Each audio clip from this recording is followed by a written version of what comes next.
राधे कृष्णा दोस्तों। आज की कहानी राम नाम की महिमा। लंका विजय के पश्चात जब राम अयोध्या लौटे और राज तिलक हो गया तो एक दिन राज दरबार में महर्षि वशिष्ठ, विश्वामित्र, नारद तथा अन्य ऋषि धार्मिक विषयों पर विचार विमर्श के लिए पधारे। जब उसी प्रकार के विषयों पर चर्चा चल रही थी तो देव ऋषि नारद ने एक प्रश्न उठाया कि नाम और नामी में कौन श्रेष्ठ है। ऐसे प्रश्न को सुनकर ऋषियों ने कहा, नारद जी, नामी से तुम्हारा क्या तात्पर्य है, स्पष्ट करो। नारद जी ने कहा, ऋषियों, नाम तथा नामी से तात्पर्य है कि भगवान नाम जप भजन श्रेष्ठ है या स्वयं भगवान श्रेष्ठ हैं। नारद जी की बात सुनकर ऋषियों ने हंसकर कहा, अरे नारद, तुमने यह कैसे बच्चों जैसा प्रश्न किया। निश्चय ही भगवान श्रेष्ठ हैं, क्योंकि उन्हीं के नाम का तो जाप किया जाता है। नारद जी ने कहा, नहीं, आपकी यह धारणा ठीक नहीं है। मेरे विचार से भगवान से बढ़कर उनका नाम है। भक्त को भगवान के नाम से ही शक्ति मिलती है, क्योंकि नाम के भजन के बिना भगवान कहाँ कृपा करते हैं। पर यह बात को सबने आसानी से स्वीकार नहीं किया। तो नारद जी ने कहा, अपने मत की प्रतिष्ठा के लिए मैं इसे उचित समय पर प्रमाणित करूंगा। इसके कुछ देर बाद राज दरबार स्थगित हो गया। हनुमान उस दिन दरबार में उपस्थित नहीं थे, इसीलिए हनुमान जी को इस विवाद के बारे में कुछ नहीं पता था। दूसरे दिन राज दरबार लगने से पहले नारद जी ने हनुमान जी को बुलाया और कहा, हनुमान, राज दरबार में जाने पर तुम श्री राम तथा उपस्थित ऋषियों को विनय पूर्वक प्रणाम करना, पर विश्वामित्र को प्रणाम मत करना। वो भले ही ऋषि का चोला धारण किए हैं, पर वे ब्राह्मण नहीं हैं।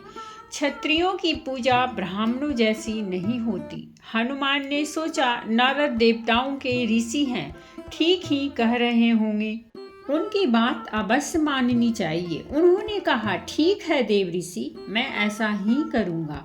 दरबार में भगवान श्री राम सिंहासन पर बैठे थे। मंत्री तथा ऋषि आदि भी अपने अपने आसन पर विराजमान थे। थोड़ी ही देर में हनुमान जी आए, भगवान श्री राम के चरणों में प्रणाम किया और फिर ऋषियों का चरण स्पर्श कर प्रणाम किया। फिर उन्हीं के बीच बैठे विश्वामित्र को न तो उन्होंने प्रणाम किया और न किसी प्रकार का आदर भाव दिखाया। हनुमान के इस व्यवहार से विश्वामित्र ने अपने को बड़ा अपमानित समझा। वे राजा तथा ऋषियों के बीच इस प्रकार अपने अपमान को सहन न कर सके।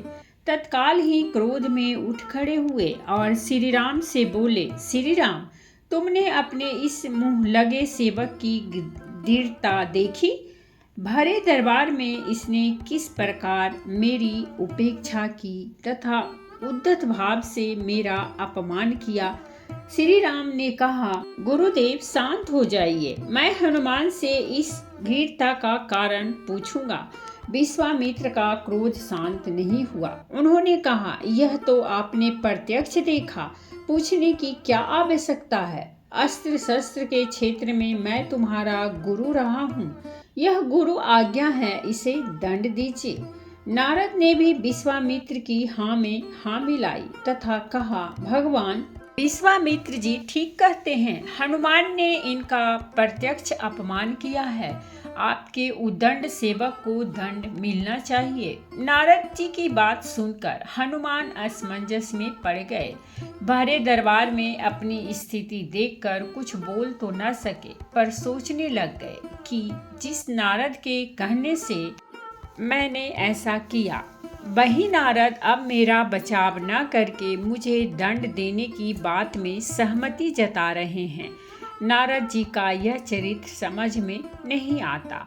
इधर की उधर लगाना और दो लोगों के बीच भ्रम पैदा करके उन्हें लड़ाने में इन्हें कौन सा आनंद आता है। भले काम को बिगाड़ने वाला यह कैसे ऋषि हैं। भगवान श्री राम किसी प्रकार की दंड की घोषणा करते इससे पहले ही नारद जी ने कहा, भगवान इस संबंध में शांत भाव से विचार कर कल दंड दीजिएगा। उत्तेजित अवस्था में अभी इस समय हनुमान जी को दंड देना उचित नहीं। सबने इस सुझाव को स्वीकार किया और सभा स्थगित हो गई। रात को हनुमान जी नारद के आश्रम में आए और कहा, देवऋषि, आप यह कौन सा खेल खेल रहे हैं? मेरा वध कराकर आपको क्या मिलेगा? मैंने तो जो कुछ अभिनय किया वह आपकी आज्ञा से ही किया था। नारद जी हंसकर ने कहा, हनुमान, निराश मत होइए, चिंता मत करो। तुमने जो किया उसके कहने से तुमने जो किया उसके लिए दिए जाने वाले दंड से तुम्हारा कुछ नहीं बिगड़ेगा। तुम्हें दंड मिलेगा पर तुम्हारा बाल भी बांका नहीं होगा। मैं जैसा कहता हूँ वैसा ही करना। कल प्रातः काल सूर्य तट पर ओम राम रामाय नमः इस मंत्र का जाप करते रहना।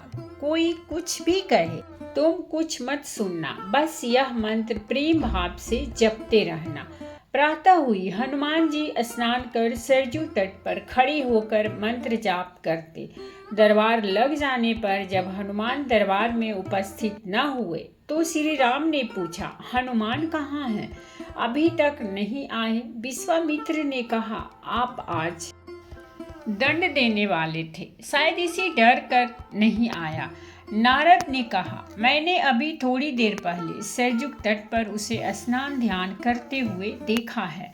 भगवान राम ने कहा, यह हनुमान की एक और उद्दंडता है। हम स्वयं तात पर जाकर वही हनुमान को दंडित करेंगे। राम विश्वामित्र ऋषियों तथा मंत्रियों के साथ सरजू तट पर हनुमान को दंड देने के लिए पधारे। श्री राम अपने भक्त को बार बार करुणा भरी दृष्टि से देखते तथा सोचते कि अपने दुर्दिन के साथी ऐसे परम भक्त पर कैसे बाण चलाए। उधर गुरु विश्वामित्र के कोप का डर भी उन्हें सता रहा था। गुरु की मर्यादा की रक्षा के लिए उन्होंने हनुमान जी को दंड देने का निश्चय किया। श्री राम ने धनुष बाण चढ़ाए और हनुमान को लक्ष्य बनाकर बाण छोड़ दिए। अरे यह क्या! बाण तो हनुमान जी के शरीर से कुछ दूरी पहले ही रुक गया। राम बाण पर बाण मारते रहे पर एक भी बाण हनुमान के शरीर को छू नहीं सका। उधर हनुमान राम के बाणों के प्रहार से निश्चिंत नारद के बताए मंत्र का जाप करते रहे। वह मंत्र जैसे हनुमान का कवच बन गया। यह देखकर श्री राम को बड़ा आश्चर्य हुआ। हनुमान ने यह कैसी शक्ति आ गई है? उनके दंड का प्रयास व्यर्थ हो रहा था। विश्वामित्र को लग रहा था कि राम अपने भक्त को बचाने के लिए यह जानबूझकर इस तरह बाण चला रहे हैं कि उनको चोट न पहुँचे। अपनी इस असफलता से विचलित होकर राम ने ब्रह्मास्त्र उठा लिया। राम ने ब्रह्मास्त्र हाथ में उठाया तो हाहाकार मच गया। नारद जी ने कहा, ऋषिवर विश्वामित्र, हनुमान के अपराध को क्षमा करें। अगर राम का ब्रह्मास्त्र छूट गया तो सिर्फ हनुमान ही नहीं मरेंगे बल्कि सारे लोक में प्रलय मच जाएगा। ब्रह्मास्त्र से निकली ज्वाला देखकर विश्वामित्र भी डर गए। उन्होंने राम को रोकते हुए कहा, राम, ब्रह्मास्त्र को वापस तुनीर में रखिए। हनुमान के अभिनय को मैंने क्षमा किया। इतना सुनते ही हनुमान को जैसे जीवन दान मिला। राम को धर्म संकट से मुक्ति मिली। सब लोग प्रसन्न हुए। हनुमान ने आकर विश्वामित्र से क्षमा मांगी और नारद जी की ओर देखा। नारद जी ने हंसकर कहा, प्रभु, इसका कारण मैं हूँ। मैंने कहा था ना, भगवान से बढ़कर भगवान का नाम जाप करना श्रेष्ठ। हनुमान ने इष्ट देव भगवान राम के नाम के बीज मंत्र से भगवान की शक्ति छीन कर दी। जिस प्रभु के नाम का जाप होता है वह प्रभु अपने नाम जप की शक्ति के आगे शक्तिहीन हो जाते हैं। इसीलिए कहता हूँ कि राम से बड़ा राम का नाम। यह कहकर नारद जी देवलोक को चले गए। जय श्री राम। तो दोस्तों, ये थी हमारी आज की कहानी और अगर कहानी अच्छी लगी हो तो प्लीज़ हमारे चैनल को सब्सक्राइब कीजिए, वीडियो को लाइक और शेयर जरूर करें। कहानी सुनने के लिए बहुत बहुत धन्यवाद। मिलते हैं हम एक नई कहानी के साथ।